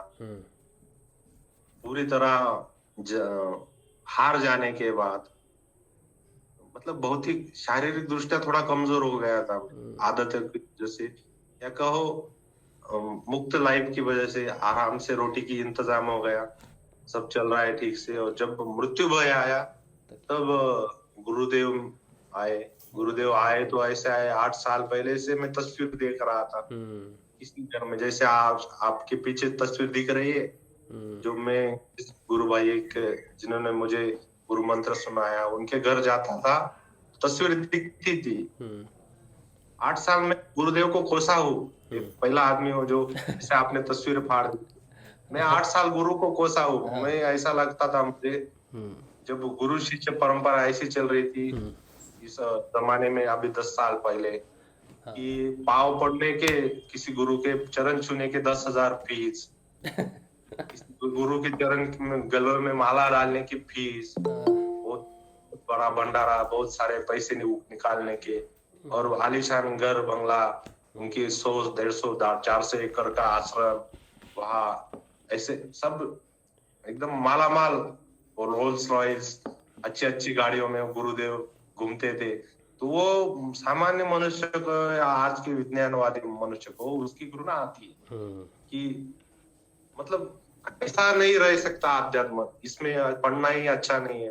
मैं हमेशा, मुझे जितनी बार फोर्स हुआ मैं टाला, जब समय आया तब गुरुदेव पहले ही बार गुरुदेव के सामने बैठा तो मैं मृत्यु के भय से ही था। करना नहीं चाहता था इतना दिन, 30 साल की उम्र में मृत्यु भय लग गया था। रात को छाती पे कोई बैठा है या तो सांस फूल जाती, सांस अटक जाती, उठ के बैठना, जो खाया है वो सब निकल जाता था, हाइपर एसिडिक हो गया था। मतलब 7 बजे जो खाया हो 12 बजे वैसे के वैसे चावल का दाना निकल जाना, मतलब बहुत वीक हो गई थी मेरी ये पाचन शक्ति। तो बहुत डर का माहौल था। तो गुरुदेव मिले और पहले दिन उन्होंने सब दिखा। मैं पहले दिन बैठा तो मुझे एक शब्द याद आया था जो मैं बचपन से बहुत सुन रहा था दादाजी के मुख से। तो वही मैं प्रार्थना कैसी होनी चाहिए उन्होंने कि एक तृण यानी गवत, क्या बोलते हैं उसका, छोटा सा तृण रहता है, वो तृण अग्नि मिले समरस झाले, तृण और अग्नि मिलके वो समरस हो जाती है, वो तृण जल जाता है, उसकी राख निकल जाती है और समरस हो जाता है। वैसे गुरुदेव आप मुझे कुछ अपने में समरस कर लो और मुझे आप अपना बना लो। ध्यान होने के बाद बहुत आंसू आए। मैं पहले जिन्होंने मुझे नाम दिया, मतलब जिन्होंने ध्यान मार्ग बताया, उनके चरण छुआ, क्योंकि बहुत सारी ऐसी अंदर से जो पीड़ा थी वो निकल चुकी थी। और इस मार्ग के बारे में मैं जानता था, मतलब ऐसा नहीं अनजान था। 2012 में मैं 2004 में राजयोग की किताब थी मेरे पास, मेरे रूम में कोई छोड़ गया था, मैं हॉस्टल लाइफ में था, तो राजयोग की किताब थी, मैं पढ़ना शुरू किया था, लेकिन गुरु का उल्लेख था, मैं बंद कर दी थी। अभी गुरु आए वापस, गुरु मिल गए तो 2019 में वो किताब निकाली। अच्छा। तो 20-25 साल वो किताब 1994 की एडिशन है, उसमें चूहे लग गए थे, चूहों ने काट दिया था कहीं। वहां मैं हॉस्टल लाइफ में था, वहां चूहे वगैरह। तो मतलब अब जब हम आत्मविश्लेषण करने जाते हैं खुद की लाइफ के बारे में, गुरुदेव पहले हमारे सामने जो हमने गत जीवन में जो परेशानी वाला काम किया है वो सामने लाते ध्यान में। हमको ध्यान में उस स्थिति का सामना फिर से करना पड़ता है। उस स्थिति में एक गुरु का शिष्य क्या निर्णय लेगा, वो निर्णय हमको लेना पड़ता है। समझो हमने 10 साल पहले किसी आदमी को बहुत बड़ा कर दिया था, अभी वो हमारे कॉन्टेक्स्ट में नहीं है, लेकिन सामने वो बार बार वो मूर्ति सामने आती है ध्यान। फिर हमको उसको, अगर वो है तो उसको ध्यान में ही हमको उनसे क्षमा मांगनी होगी, और अगर हमको माफ करना है तो ध्यान में उनको माफ करना होगा और वो चैप्टर क्लोज करना होगा। जब तक हम जो मतलब जितना हमको लगता है गिल्ट वाला काम, गिल्ट कुछ वैसा रहता नहीं, लेकिन वो क्लोज करने के लिए हमको उसको स्वीकार करना पड़ता है। हमने किसी को परेशान किया होगा तो वो भी स्वीकार करना पड़ता है। मतलब शुरू में हम कुछ पाने के लिए आते हैं, लेकिन धीरे धीरे हमको गुरुदेव देना सिखा देते। सही बात है। प्यार देना, माफ, बहुत आनंद आता है जब हम किसी को माफ करके गले को माफ कर, अहंकार बाजू में रख के माफ कर देना और उसको गले के से लगाना। क्योंकि जो मनुष्य है, हर एक मनुष्य में बोलते हैं भगवत गीता में भगवान श्री कृष्ण, हमारे भगवान श्री कृष्ण था, हमारे गुरुदेव है इस युग में, कलयुग में। तो मैं जठराग्नि में मैं हूँ, जो मनुष्य की जठराग्नि है वो मैं हूँ। मनुष्य के जो विचार आते उसके पीछे मैं खड़ा हूँ, मतलब मैं तय करता हूँ किसको क्या। तो हर एक मनुष्य में अगर मेरे गुरुदेव बसे है तो चलो ढूंढते हैं ना उनको, हर एक मनुष्य में ढूंढते उनसे बातें करते हैं गुरुदेव से। गुरुदेव बहुत मजा किया है, बहुत बार किसी मनुष्य के रूप में आके हमको चिढ़ा भी देते हैं। हमारी परीक्षाएं भी वो मनुष्य के माध्यम से ही लेते हैं। बिल्कुल सही बात। हमारा अहंकार भी वो वही से चेक करते हैं। तुमको क्या चाह है वो दिखा दे, तुमको शोहरत चाहिए, नाम चाहिए, या मैं चाहिए, सिर्फ मैं चाहिए हो, नाम शोहरत वो अलग चीज है वो। और हमारा अध्यात्म, आज तक अध्यात्म की सीढ़ी बहुत, जो हम पीछे देखते हैं तो बहुत तकलीफें सही है लोगों ने, बहुत परीक्षाएं हुई, लेकिन हमारे गुरुदेव बहुत सरलता से उंगली पकड़ के धीरे धीरे धीरे आगे लेके एक एक चीज को हमसे अलग करते हैं। और अलग कैसे करते हैं, छीनते नहीं है, हम छोड़ते हैं। तो कोई भी चीज जब तक हम खुद होके छोड़ते हैं ना, आप उसकी ग्लानि मत रखो। मैं भी नहीं था, चल रहा है जीवन, चल रहा है।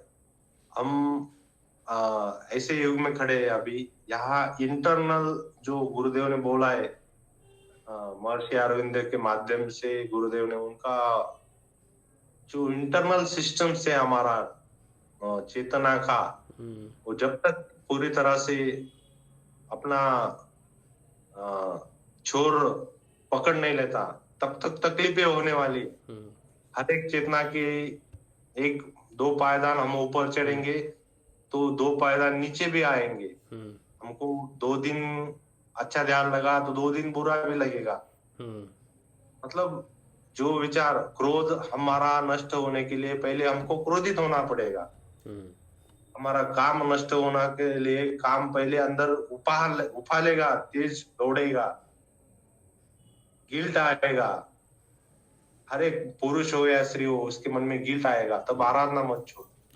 उसके बाद उसके अपोजिट जाएगा और बाद में समांतर स्थित होगा। जो मनुष्य जैसा व्यवहार है, जो जैसा जी रहा है सांसारिक लाइफ, उसमें कुछ ठीक से वो समतोल साध के काम, क्रोध, मद, मत्सर, लोभ, अहंकार, जो षड रिपु, उनको रिपु शत्रु कहा गया है, 6 शत्रु। वो शत्रु के दोनों छोर, अति मोहित होना और बिल्कुल निर्मोही होना, उसके बीच में समतोल में कैसे आएंगे, ये गुरुदेव धीरे धीरे धीरे हमको, मतलब कुछ भी बुरा नहीं, कुछ भी अच्छा नहीं। और अपनी सोच अपनी व्यवहार की वजह से हमको वो लगता है कोई मनुष्य बुरा है ही नहीं। जो तो अपनी अपनी ऊर्जा की अपने अपनी पायदान से बात करता है। अगर कोई प्रेम भरी बात कर रहा है तो समझ लेने का वो ऊपर के पायदान की जो आरोहण की दूसरी सीढ़ी से बात कर रहा है।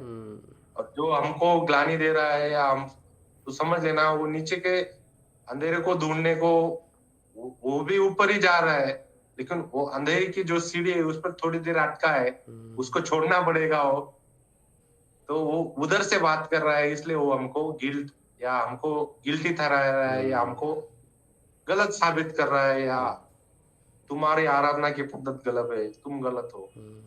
ऐसा गुरुदेव ने नहीं कहा था, ऐसा नहीं कहा। गुरुदेव ने कहा है, मैं आपको उस दिन में वो वाक्य एक डाला था, मैं आपको शरीर रूपी ग्रंथ पढ़ाना सिखाऊंगा, ऐसा गुरुदेव ने कहा।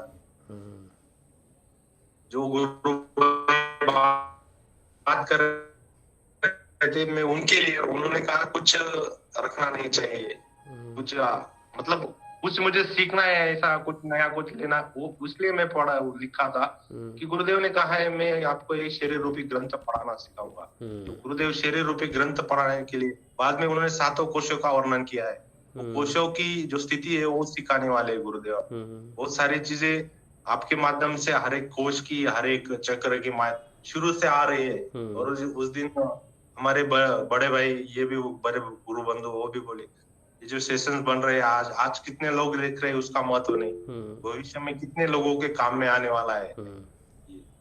ये एक मतलब जो ग्रंथ अगर मैं पुराना ग्रंथ जो 14वीं 12वीं सदी में लिखा गया था, वो सामने आके किसी साधक को मार्गदर्शन कर सकता है। तो जो अभी जो ये नए मीडिया के माध्यम से जो वीडियो बन रहे हैं, जो गूगल के माध्यम से सर्च करेंगे आगे, उनके लिए कितने फायदेमंद या कितने जानकारी वाले रहेंगे, क्योंकि इसमें सब ग्रंथों का नॉलेज हम हर एक अलग अलग, आप कोई पंजाब से गुरु गोविंद वाणी बोल देता है, कोई कलकत्ता से आप विवेकानंद रामकृष्ण परमहंस लेके आते हो, कोई साउथ इंडिया से कोई लेके आता है, महाराष्ट्र से कोई हम संतों के बारे में जानकारी देता है, सब एक जगह आ रहा है। मतलब एक जैसे सम्मेलन रहता है, धर्म परिषद के सम्मेलन, स्वामी विवेकानंद वहां गए थे जागतिक धर्म परिषद में। तो ये जो सत्संग हो रहा है, तो इसके बारे में मतलब ये एक प्रकार का एक ही जगह सब चीजें परोसी जा रही है, और ये भविष्य के लिए परोसी जा रही है, परोसने वाले। और बीच बीच में मेरे जैसे किरदार आके उनको जो काम दिया गया है छोटा बहुत, किसी एक वाक्य को उस रसोई में मतलब चटनी डालने या नमक डालने, या उस पात्र में थोड़ा बहुत हम नरहरि भाई हम ये पात्र में थोड़ा थोड़ा चीजें डाल रहे हैं, और ये पूरा परोसा जा रहा है भविष्य के लिए, क्योंकि यही विश्लेषण होना है मनुष्य का। गुरुदेव बोलते हैं मनुष्य रूपी ग्रंथ को पढ़ाने आया वो, तो ये ग्रंथ में टाइम मुझे 2 और सत्संग करने हैं। ये चीजें आती है सब गुरु भाई, ये सब चीजें आती है। ये जो विकार बोलते हैं हम, वो क्या रहते हैं, शारीरिक विकार, या शरीर कैसे कार्य करता है, मन कैसे कार्य करता है, मन से उन्मना की तरफ कैसे बढ़ा जा सकता है, ये सब तो यही बात कर रहे हैं हम सब। लेकिन फिर भी उसका फायदा नहीं हो रहा। फायदा नहीं हो रहा। नहीं होगा हो रहा है। अभी आज के सेशन का फायदा देखते हैं। आज आपने जो भी कहा बहुत अच्छी बात कही है, और पता क्या चक्कर है, जब कोई साधक बात करता है ना, जैसे भालू आप बात कर रहे हैं, भालचंद्रा भाई को मैं मेरे मुंह से ना प्यार से भालू निकलता है, तो जैसे शॉर्टकट है वो, बहुत अच्छा है। मेरी बीवी एक दिन कह रही तुम उसको भालू क्यों कहते हो, मैं कहा मेरी मर्जी है, मुझे प्यारा लगता है। सब कहते हैं इधर सब वही कहते हैं। तो पता क्या चक्कर है, सत्संग का जो आनंद है ना, ये वहाँ पर है जब वो ऐसे मुख से निकले जहाँ पर राग ना हो, द्वेष ना हो, अहिंसा ना हो, अहंकार ना हो। ऐसे मुख से सिर्फ राम राम भी सुन लेंगे ना, तो उसमें भी धुनी रम जाएगी। बड़े सत्संग, बड़े ज्ञान की ज़रूरत ही नहीं पड़ती। कोई बड़ी बात करनी है या कोई अनोखी बात करनी है या किसी बहुत बड़े ज्ञान को प्रकट करना है, ज़रूरी नहीं है। सत्संग का अर्थ है किसी ऐसे व्यक्ति के मुख से राम वंदना, कृष्ण वंदना, भगवती वंदना को सुनना जो खुद निर्मल है, जो खुद स्वच्छ है, वही सत्संग है। बाकी ज्ञान व्यान तो धरा ही रह जाएगा, लिखा हुआ है, सारी किताबों में है, सब जगह ज्ञान ही बट रहा है, और है क्या। लेकिन असली प्राप्ति है निर्मलता की। तो बहुत अच्छा लगता है, आप आओ, संडे के संडे आपको जो छुट्टी रहती है ना, आप ज़रूर आओ। अभी तो मेरा सेशन है, इंग्लिश सेशन है, जो मैंने 8 बजे रखा था, अभी 8:15 हो गए, तो 8:30 बजे मैं शुरू करूँगा। आज तो ज़्यादा होगा नहीं, तो मैं सेशन को जल्दी क्लोज़, क्योंकि टाइम में रहने से क्या है कि ज़्यादा प्रचार हो पाएगा, क्योंकि सिर्फ हिंदी में बात कर रहे हैं अभी, और दुनिया का बहुत बड़ा हिस्सा है जो हिंदी नहीं जानता है, जो विदेशों में भी इस उद्योग को पहुंचना है। तो उसके लिए एक छोटी सी पहल ये है कि मुझे इसके बाद ही एक इंग्लिश सेशन भी मैंने शुरू किए हैं कल से, तो इंग्लिश में भी थोड़ा प्रचार करना है। और उसके बाद सब रविवार को एक और सत्संग होता है, वो एक अलग परिवार है, लेकिन वहाँ भी सत्संग होते हैं, तो वहाँ भी गुरुदेव के बारे में बात करनी होती है, जाना होता है। तो संडे को थोड़ा कम समय रहता है। वैसे भी अब थोड़ा सा यही है कि लिमिट में रख करेंगे तो महत्वपूर्ण चीज़ें बाहर आएंगी, क्योंकि ज़्यादा लंबे सेशन होने से सब गोल गड़प्पा हो जा रहा है और किसी को कुछ प्राप्त हो नहीं रहा। ज्ञान तो बहुत इकट्ठा हो रहा है, लेकिन लाभ नहीं हो रहा उसका। तो बेसिक जानकारी इसीलिए सेशन में रखी है। तो अभी जो भी भालचंद्रा भाई ने कहा बहुत महत्वपूर्ण। भालचंद्रा भाई, आप कौन सी बुक से ले रहे थे, वो बुक का नाम एक बार बता दीजिए ताकि बाकी लोग वहाँ से पढ़ सकें। मराठी में है सर, मराठी में। हाँ, कौन सी बुक है? एकनाथी भागवत। एक नाथी भागवत। अच्छा, यूट्यूब पे पूछा है मीना गर्ग गुरु बहन ने कि कौन सी किताब है, तो एक नाथी क्या था? भागवत। भागवत। एक एक नाथी श्री भागवत। एकनाथी भागवत। एक नाथी भागवत के बारे में है, नाथों के बारे में है, वो बात कर रहे थे। तो आप अगर उसमें मराठी, विश्लेषण प्राकृत में और मराठी में दोनों में विश्लेषण दिया है। अच्छा अच्छा, तो जिसको भी पढ़ना है, जो भालचंद्र भाई कह रहे थे, वो उससे पढ़ सकते हैं। अब यूट्यूब पे 2-3 प्रश्न है जो मैं ले लेता हूँ, पढ़ लेता हूँ फटाफट। हाँ, निशित शर्मा कह रहे हैं एक दिन में कम से कम 5,000 बार मंत्र जाप होने चाहिए, हो सके तो ज़्यादा भी, खासकर जिनका ध्यान नहीं लगता। नहीं, मैं इस चीज़ को नहीं मानता कि 5,000 होना चाहिए। 10 बार भी आप समर्पण से नाम जप कर लोगे तो आपकी पार पड़ जाएगी। कोई नंबरिंग सिस्टम नहीं है, कोई नंबरिंग सिस्टम नहीं है।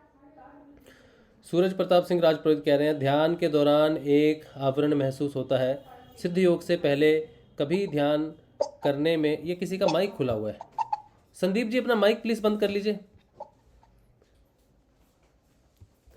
हाँ, क्या क्या लिखा था? ध्यान के दौरान एक आवरण महसूस होता है, सिद्ध योग से पहले कभी ध्यान करने का मन में आता और बैठते तो मन बाहर की आवाज़ों की ओर भागता, पर अब बाहर की आवाज़ों पर ध्यान नहीं जाता है, विचार आते हैं पर ज़्यादा देर तक प्रभावित नहीं करते हैं। बहुत अच्छी बात है, क्या बढ़िया है, बहुत बढ़िया। 15 मिनट के लिए ध्यान तो लगता है, पर ब्रिजमोहन जी कह रहे हैं मेरी आवाज़ आप तक नहीं पहुंची, बात करने के लिए क्या करना होगा? बात करने के लिए आपको गूगल मीट पे आना पड़ेगा। आज तो नहीं होगा ब्रिजमोहन भाई, कल आप आइए और ज़रूर बात कीजिए, क्योंकि आज एक और सेशन है इंग्लिश में जो मैं लेट हो गया हूँ बहुत, वो शुरू करना है, और फिर एक और सत्संग है उसमें भी गुरुदेव का प्रचार करना है जाके। तो आज का सेशन जो है यहीं पर रखते हैं, और जो समराइज़ है, हम हर सेशन को समराइज़ करने की कोशिश करेंगे। किसी एक को पूछेंगे आप में से कि आज के सेशन में आपको मिला कुछ, क्या ज्ञान मिला, वो पूछ लेंगे, ठीक है?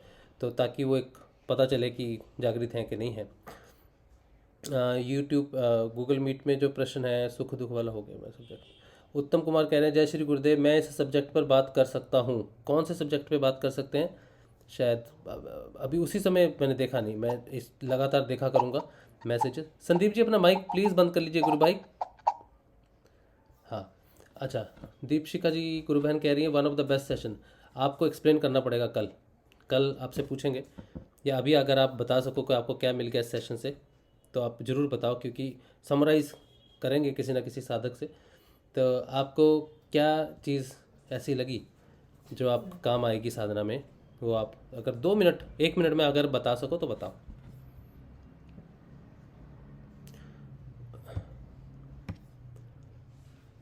मैंने तो उसको थोड़ा सा कर दिया है एक्सप्लेन।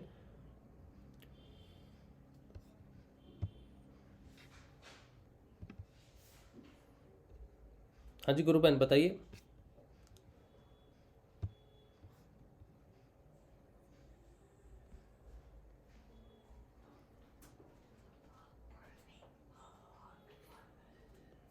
एक मिनट। अच्छा, और कोई बताना चाहेगा जल्दी क्विकली? आज के सेशन से क्या मिला आपको?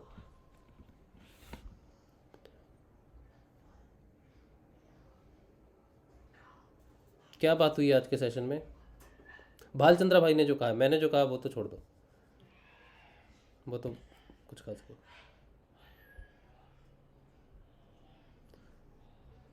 सोते रहो फिर, 45 मिनट भी बेकार मैं व्यर्थ कर रहा हूँ। इससे अच्छा है तो विदेशियों तक पहुँचे जिनको ज़रूरत है। चलिए एक लाइन में बोलता हूँ। हाँ विनोद भाई। तो भालचंद्र भाई ने जो बोला है, आपकी एक जो बात मुझे पता चली कि अगर आपको आध्यात्मिक राह पर उन्नति करनी है, आगे बढ़ना है, तो बिना गुरु के आप आगे नहीं बढ़ सकते हो। वो जो उन्होंने उसमें एक्सप्लेन किया है। दूसरा ये है कि नाम जप और ध्यान का बहुत बड़ा, नाम जप का एटलीस्ट उन्होंने मेंशन किया है कि हरि के नाम के बिना पार नहीं पड़ सकती है। तो आपको ज्यादा से ज्यादा नाम करना चाहिए, हरि नाम करना चाहिए, जपना चाहिए। और प्लस हमें जो गुरुदेव मिले हैं बहुत ही सहज यात्रा पे, हमें सहज रूप से गुरु मिल गए हैं। और वो जो सार अगर मैं कहूँ तो वो यही है कि गुरु हमें मिल गए हैं। प्लस जो अभी 3 चीजें उन्होंने बताई थी कि आपको व्यक्ति का जीवन मतलब मनुष्य में जीवन होना चाहिए, और दूसरा शायद आप बता रहे थे वो गुरु होना चाहिए, और मोक्ष की वो चाह होनी चाहिए अंदर से। तो आप सही जगह पर हो। तो अगर हम देखें तो वो सारी चीजें हमें मिल चुकी है, एक अच्छे रास्ते पर हैं, साधना पर हैं। बस यही जो मैंने संक्षेप में जो पाया आज। विनोद, बहुत अच्छी बात है, बहुत अच्छी बात है। और कुछ कोई ऐड करना चाहता है? किसी के प्रति कोई भी दुर्व्यवहार नहीं रखना चाहिए, सबको दिल से माफ करना चाहिए। क्यों करना चाहिए ऐसा? साधना में आगे तभी बढ़ेंगे जब सबको छोड़ते हुए चलेंगे। वो तो नहीं, और कुछ इसके साथ ऐड कीजिए। क्यों माफ करना चाहिए किसी को? ये अगले संडे को बताऊंगी, गिल्ट खत्म होता भाई है, से पूछ के बताऊंगी। गिल्ट खत्म होता है। और तामसिकता के बारे में बताया कि तामसिकता कुछ नहीं है, जहाँ संजीवनी मंत्र है ना वहाँ तामसिकता है ही नहीं। ये जो और बोले जो भाषण बना रहे हैं ना, तामसिकता का प्रचार चल रहा है, वहाँ है ही नहीं तामसिकता कहीं। जहाँ संजीवनी मंत्र, जिस मुख से संजीवनी मंत्र निकला है वहाँ तामसिकता है ही नहीं। और कुछ कोई ऐड करना चाहता है? आज के सेशन को सम अप करना चाहता है?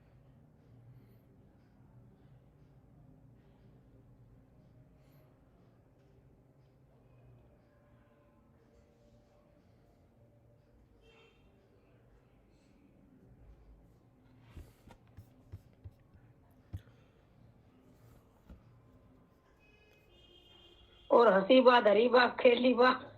हाँ। अच्छा, मौसमी भट्ट जी कह रही हैं कि मानुष जीवन गुरु चाहत ऑफ मोक्षा, हसीबा खेलीबा करीबा ध्यान, धरीबा ध्यान, हसीबा खेलीबा धरीबा ध्यान। उसके बाद गोरखनाथ जी की वाणी है ये। हाँ। अब कितनी चीज तो सबने बता दी, सारे बहन भाइयों ने। चलो, बहुत अच्छी बात है। आज का जो सेशन है इस पे हमने जो बात की आज, गुरु सियाग सिद्ध योग के बारे में बेसिक जानकारी, क्या करना चाहिए गुरु सियाग सिद्ध योग में और कैसे सिद्ध योग की साधना आगे बढ़ती है। उसके बाद बालचंद्रा भाई ने जो बात की, उन्होंने बदलाव की बात की, रूपांतरण की बात की कि रूपांतरण जो होता है वो कैसे होता है। और रूपांतरण, संदीप जी आप अपना प्लीज़ माइक बंद कर लीजिए, आपका माइक बार बार खुल रहा है। तो उन्होंने रूपांतरण की बात की बेसिकली, और रूपांतरण में उन्होंने नाथों की वाणियों का वर्णन किया, नाथों में कैसे परिवर्तन होता है, उनकी वाणियाँ कैसी रही हैं और उन्होंने क्या योगदान दिया है योग के लिए, मनुष्य के लिए, अपनी क्या प्रचार किया है या क्या संदेश दिया है कि मरते तो सभी हैं लेकिन ऐसे मरना चाहिए जैसे गोरख बात करता है, जैसे गोरख कहता है वैसे मरना चाहिए। तो वो मोक्ष की तरफ लेके जाते हैं, मोह के बंधनों से छुटकारा देते हैं और हमें शिक्षा देते हैं कि हम किसी को माफ़ करें ऐसी हमारी क्षमता नहीं है, हम किसी पर दया करें हमारी क्षमता नहीं है, क्योंकि हम खुद दया के पात्र हैं। और जिसको माफ़ करने के लिए हम पीछे देखते हैं या हम सोचते हैं कि ये छोटा है या फिर ये दरिद्री है या फिर ये अंधकार में है या फिर ये तामसिकता में है, उसको देखते हैं हम, तो हमें उस पर दया की समझना चाहिए कि हम भी कभी वैसे ही थे, हम भी कभी राजा थे, हम भी कभी रंक थे, हमारा रूपांतरण हुआ है, इसलिए हमें किसी से घृणा करने का कोई अधिकार नहीं है। इसीलिए सबको क्षमा करना चाहिए, क्योंकि अगर हम स्वयं को क्षमा कर पाएँ और आगे बढ़ पाएँ तो ही हमारा उत्थान है, वरना अंतर्मुखी होके ही सब कुछ पाया जा सकता है। तो ये उन्होंने बहुत अच्छी बात बताई है, नाथों के बारे में बात बताई है। चलिए आज का सेशन फिर यहीं पे रखते हैं, कल मिलते हैं सुबह के ध्यान में, सुबह 6:30 बजे। और इंग्लिश का सेशन करते हैं, थोड़ा सा जरूर उसमें करेंगे इंग्लिश सेशन। आप ज्वाइन करना चाहते हैं तो जरूर करें, और सुबह के ध्यान में फिर मिलेंगे 6:30 बजे। जय श्री गुरुदेव, जय श्री दादा गुरुदेव, जय श्री गुरुदेव, जय श्री दादा गुरुदेव, जय श्री गुरुदेव, जय श्री दादा गुरुदेव, जय श्री गुरुदेव, जय श्री दादा गुरुदेव, जय श्री प्यारी गुरु माता, जय श्री गुरुदेव।